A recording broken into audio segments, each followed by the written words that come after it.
Am I wrong for ruining my sister-in-law's birthday dinner because she encouraged her kids to pull a prank? My husband and I, both 38, went to my sister-in-law's house for her birthday. It's quite a long drive, so we drove up the day before and stayed overnight in their spare room. She has 2 kids aged 4 and 7. Husband and I went in separate cars as we were coming from different workplaces to get there. I am very short-sighted and literally can't see 1 foot in front of my face without my glasses. Every night I take them off and put them on the nightstand right where I know I can reach them in the morning. Now, apparently sister-in-law thought it would be a funny prank to get her kids to sneak into the room. I sleep with earplugs and because my husband is a loud snorer, and take and hide my glasses. In the morning of her birthday, I couldn't find my glasses on the nightstand. I had asked my husband to help in case they had fallen off and under the bed or something, but we couldn't find them anywhere. I was really distraught because, as I said, I'm literally almost non-functional without them. Husband helped me down to breakfast, and I explained that I wouldn't be able to take part in the meal midday, nearby restaurant, and couldn't drive myself home. I was really upset. They are also expensive glasses because I have to get the lenses thinned, so about $600. Sister-in-law let this go on until they were literally about to go for her birthday lunch. I'd not been able to do much at all up until this point because I can't see. Then she jokingly said to her kids, "Okay, that's enough, I think. Go get them." And the kids ran off to fetch my glasses from where they had hidden them. She said to not blame them at all. I don't-ish. And it was her idea and just a bit of harmless fun. I put my glasses on, got in my car, said nothing at all, and just drove home. My husband is on my side and apologized on sister-in-law's behalf, saying that she thought I would see the funny side. He is very apologetic and offered to skip her birthday meal as well and come home. But he is being apologetic, not her. I've heard nothing from sister-in-law except from an angry WhatsApp message to the group, not directly to me, but to the family group, saying that her birthday had been ruined because someone couldn't take a joke. Apparently, after I left, she had a meltdown about how the day was ruined because I drove off and the kids were upset. It is genuinely distressing for me to not be able to see, but I see how she might have thought this would be funny to get her kids to do. So, am I the asshole? Okay, story time about when a human trafficked teenager showed up at my parents' door. Just some quick background context, because it's really important to the story, is that I am actually an expert in the field of preventing human trafficking and sexual exploitation. I've been working in this field for a decade. I'm the founder of a company that works to prevent it.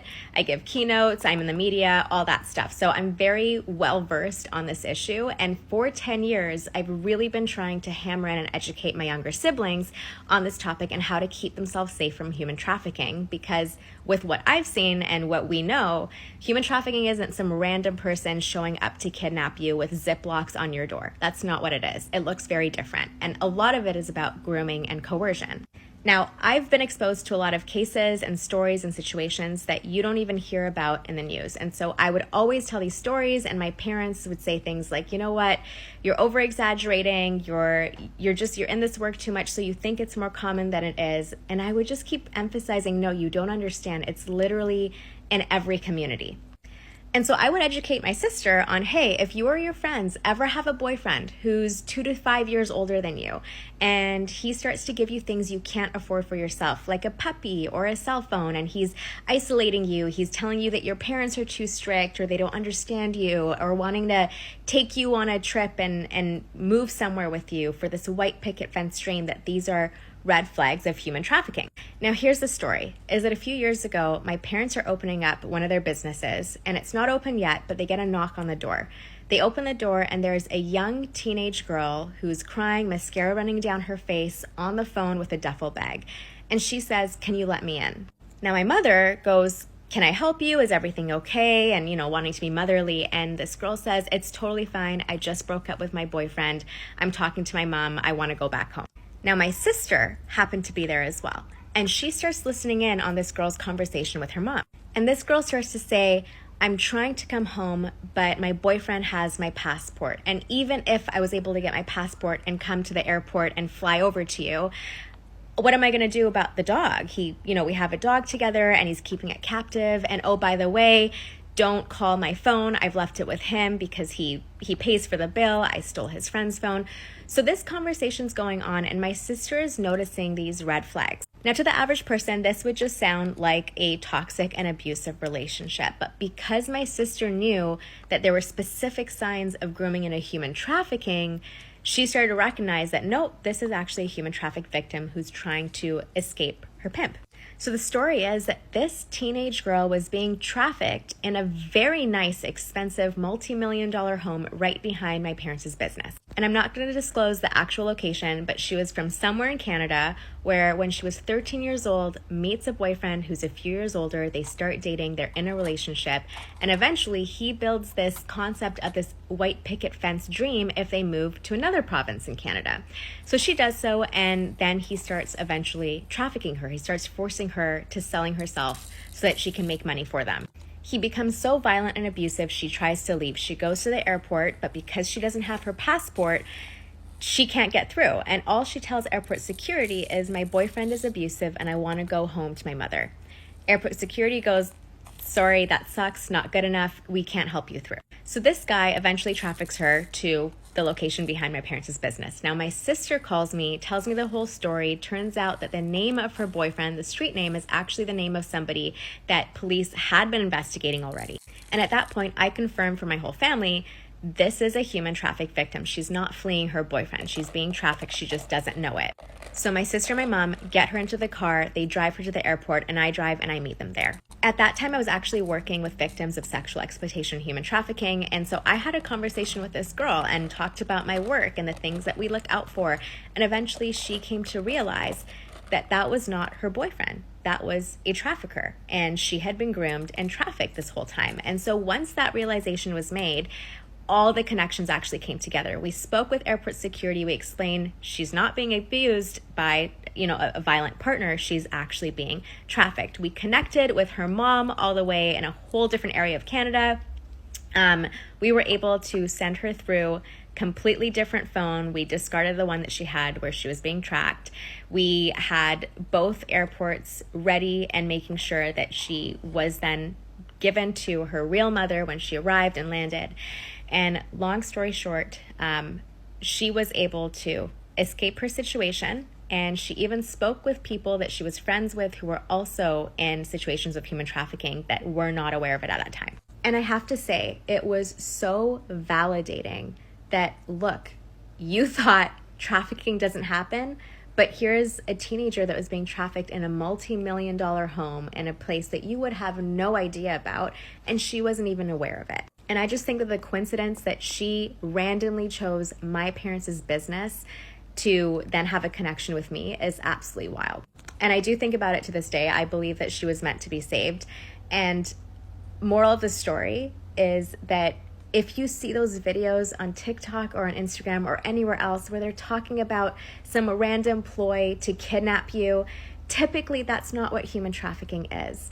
It's when you have a partner or a friend and that person in some shape or form manipulates you, coerces you, tricks you into selling your body in order to make money for that person. That's literally what trafficking is. It's that coercion and manipulation. This case is my literal Roman Empire. I learned about it last year and I cannot stop thinking about it. Every time I meet a person, I tell them about this case because it's... Okay, so this is about Sabina and Ursula. They're twins. They're from Sweden. Grew up there. Cool. They're super mysterious. No one really knows anything about them. And at the time of this incident, Sabina had a partner and 2 kids and was living in Ireland. Her sister Ursula decided to visit her. Keep in mind, they're twins. Did I mention they're twins? They're twins.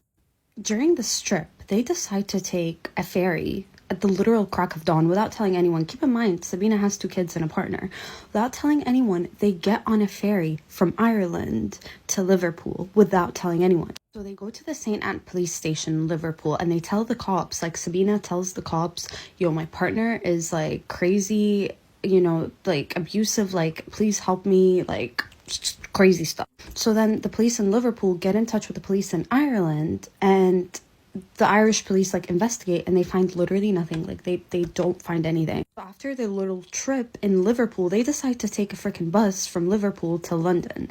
And still no one knows why they're doing this. They're going to London. No one knows, right? So what they do is they have like these 2 big bags on them. The bags are gigantic. And they're sitting on the bus with the bag on their lap and they will not let anyone touch their bag. Like the bus drivers like put the bag in the back storage place. Like you shouldn't too big for you to be carrying and having it on you like this. They're acting so bizarrely to the point that the bus driver is concerned, the passengers are concerned. The bus driver is so concerned that he makes like an unscheduled stop. And he's like, okay, give me the bags. I need to check your bags. And the girls are like, no, you're not going to check our bags. You're not going to check our bags. And he's like, if you don't want me to check your bag, get off my bus. So they got off the bus. At this stage, someone at the service station was reviewing, like looking at the CCTV footage, and they're like, this is really bizarre. And they call the cops, right? And so the cops come and they talk to the twins, and they're like, they're not suspicious. They're not weird. They're fine. They're good to go. After this incident, they go on the M6 motorway. They are walking on the highway, like walking on it, you guys, on. This is the highway. They're walking in the middle of the highway, and this isn't even the crazy bit. So you know how like there's like people watching CCTV footage of highways, and they're watching this and they're like, these two girls are just walking the highway. They call patrol officers and they're like, hello, there are girlies walking on the highway, come help. As the patrol officers are coming, Sabina literally jumps into traffic. She jumps into traffic where cars are literally going 70 miles per hour. She gets hit by a car going 70 miles an hour, and she just stands up and walks to the shoulder of the highway after getting hit by a car. She's not limping. She's not in pain. Ouch, no, nothing. At this stage, people are calling the cops because they're like, this girl just got hit by a car going 70 miles an hour, and she stands up and starts walking to the shoulder like nothing happened. At this stage, the cops are talking to the patrol officers, and some cops are also talking to the twins. Out of nowhere, Ursula, the other twin, jumps into traffic. She jumps into the highway and gets hit by a 40-ton 18-wheeler truck. She gets hit by one of these, and not only gets hit by one of these, again, going at 70 miles an hour, her body gets caught like on the wheels, and her legs are caught under the wheels. She's dragged by the truck and her legs are flat. You think, yeah, she definitely, she's knocked out at this point. She's not knocked out. She's spitting at cops. She's hitting cops. She's cussing at cops. She's yelling, screaming. Like nothing happened. Like her legs are trampled, so she's not like running around, but she is like screaming, yelling at them, fighting them off. Like after she gets hit, her sister Sabina literally, again, for the second time, jumps into traffic. She ends up getting hit by a Volkswagen. Look at the state of this car. This is important. Look at the state of it. The car has like dents on the roof. She gets hit so bad, she flies up in the air and falls down on the ground. She's unconscious for like 15 minutes, give or take. And when she wakes up, she's a little calm until Ursula looks at her, and she's like, they're going to take your organs. And she rises. She gets up and she starts running, and again runs on the opposite side of the motorway. As she's running, a cop is like trying to stop her. He's like, what are you doing? Stop. She turns around, punches him in the face. And you guys, if there was no footage of this, I watched the footage. If there was no footage, I would not believe this. She punches the cop and runs on the other side of the highway. Thank God no other car hits her, because they're seeing what's happening on the other side of the road, so they slow down. No other car hits her. But the fact that she got hit by a car going 60 an hour, she damaged the windscreen like I showed you guys, and she's still running at full speed. Like, the cops are like, it takes 6 people, first of all, by the way, to restrain her. And one of the cops literally described her having inhumane strength because 6 people had to restrain her. Inhumane strength. So they restrain her, they sedate her, the helicopter comes, takes her sister to a hospital, they take her to a hospital. They get her checked out, Sabina. Ursula, obviously, her injuries are crazy, but Sabina's injuries are, like, they're not that bad. And they take her and everything, and then they put her in a jail cell to wait until she can speak to officers. And then after that, she's let go. She's outside a police station looking around confused. And then this guy called Glenn and his friends, they're walking past and they see this girl looking like a lost puppy. So Glenn very kindly tells her, you want to come over? Like, you can stay over. There are no hotels or, like, Airbnbs here, anything you can do, bed and breakfasts. Come over and stay over. She ends up unaliving. Keep in mind, Ursula, her sister who got hit by a truck, is in the hospital at this minute. She's just roaming around. Cops let her roam around after this whole ordeal. She unalives Glenn. Like, she stays with him for a couple of hours. She unalives him, runs out with a hammer. As she's running, she just stops, sits on a curb somewhere, takes the hammer and hits herself on the head over and over and over again.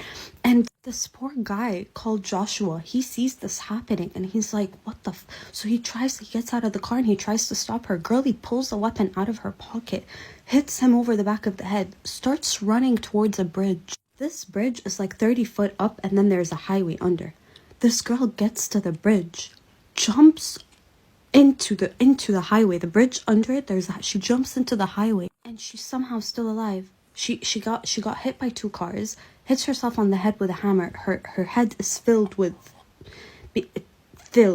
and she jumps 30 feet up and she's still fine. She's alive. No one knows anything about Ursula, the other sister. So Ursula literally got let go from the hospital and she freaking went to Sweden for a little bit and like joined a church in like Washington or something. Her sister Sabine, like literally the prosecutors and like the other side, I don't know what you call them, I forgot.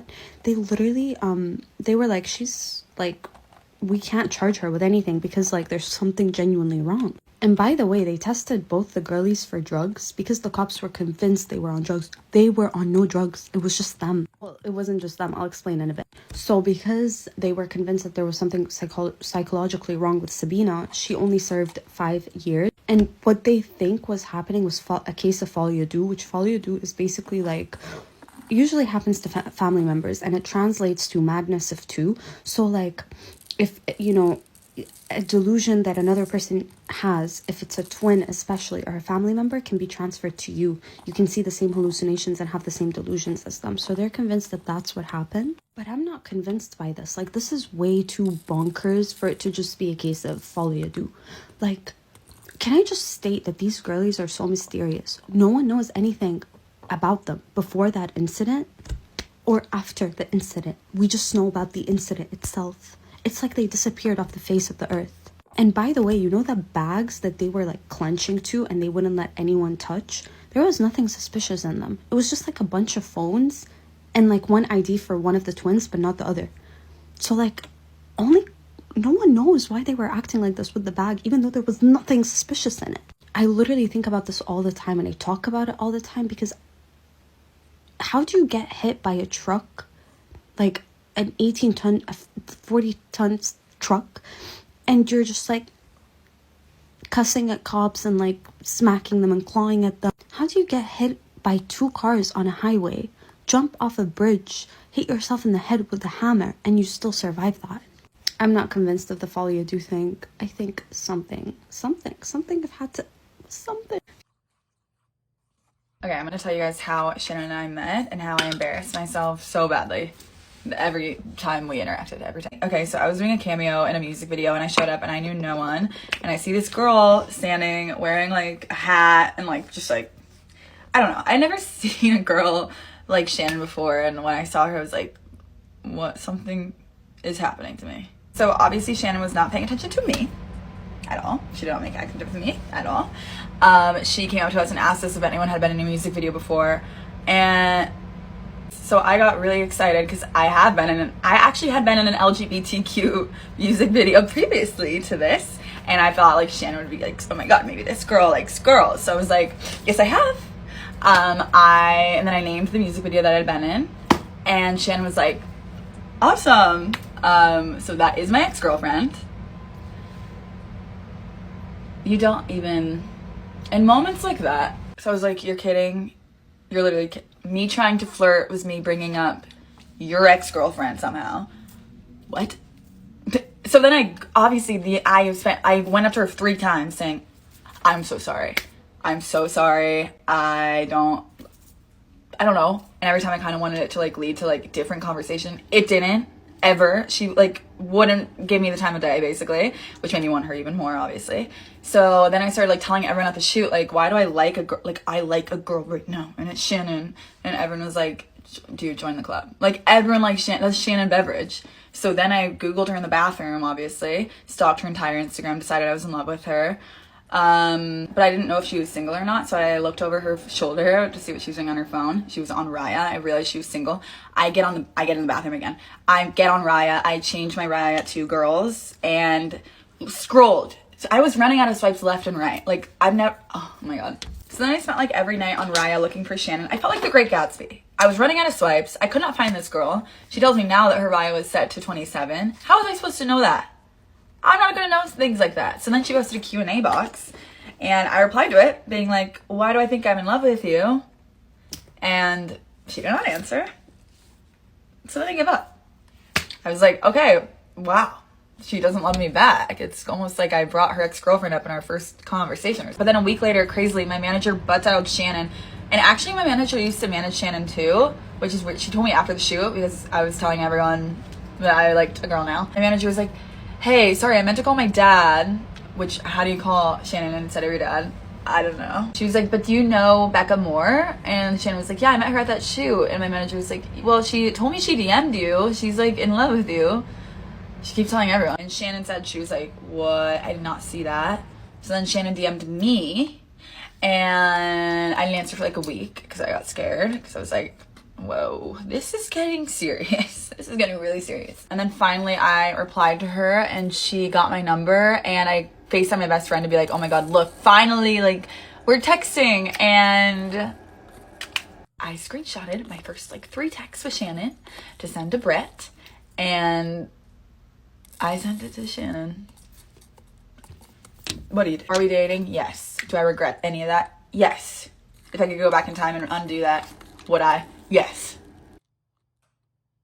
My ex-husband always told me that he didn't want kids, but got a new woman pregnant within weeks of our split. He now wants me to be an auntie to their baby and let them use my house. How do I begin to process this, and what do I tell him? My husband and I, 36 female and 38 male, recently got divorced after about 2 years of marital issues. He admitted to falling out of love with me.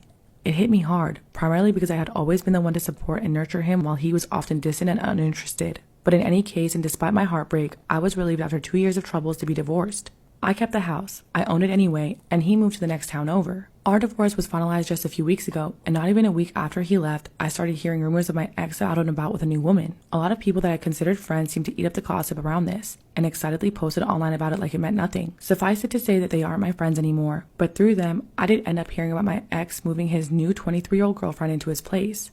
Those rumors were confirmed after his sister, who I've always gotten along with, texted me about visiting them. She noted how weird it felt to see him all over his much younger girlfriend, laughing like nothing happened. It was also quite clear to me that my husband had almost certainly met and began something with this woman while we were still married. I deleted a lot of my social media accounts and just tried to ignore everything that was going on and mind my business. I didn't expect to hear from my ex for a long time at the very least.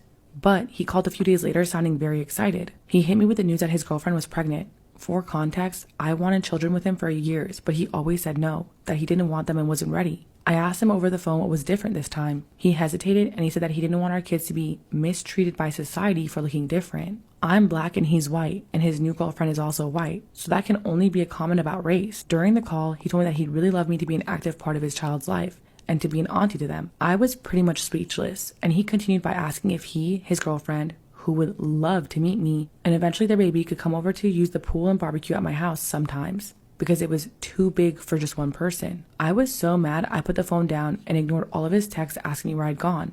His entitlement on top of everything else was staggering to me. It's been another week or so and I haven't responded yet. I told my family and friends about it, and they were all horrified by the endless bombs my ex dropped on me. His family are actually being incredibly kind and supportive of me, and also think that he's lost his mind. I spoke to his mother the other day, and she said that her son had been relentlessly calling, trying to get his parents to come over and meet his new girlfriend and eventually attend scans with them. What do you guys think that I should do? Continue with the silent treatment and just move on with my life, or do I tell him where to get off?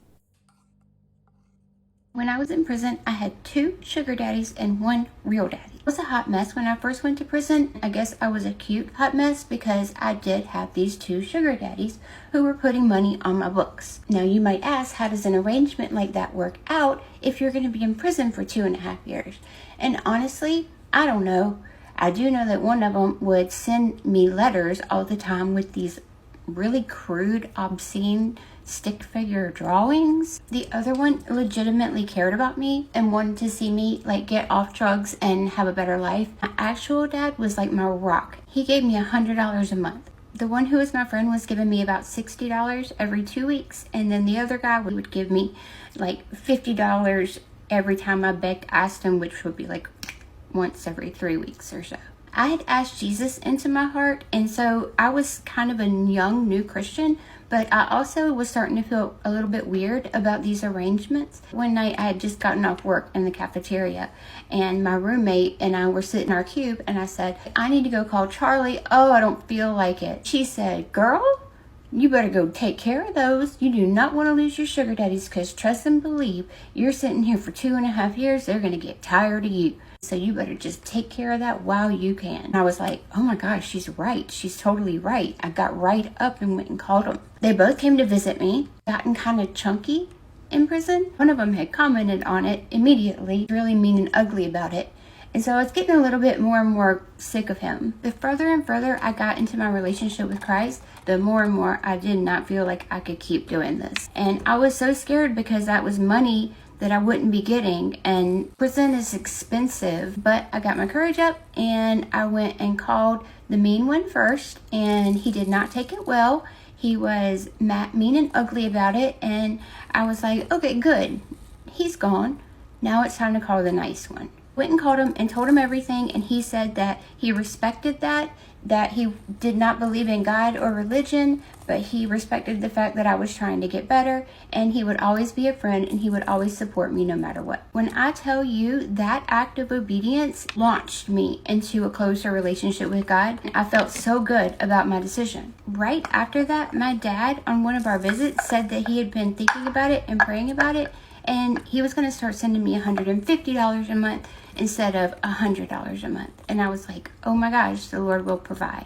I started budgeting, and I had all the money that I needed for the rest of my time in prison. So going in, I had 2 sugar daddies, 1 real daddy, and coming out, I had 1 real daddy and a heavenly father.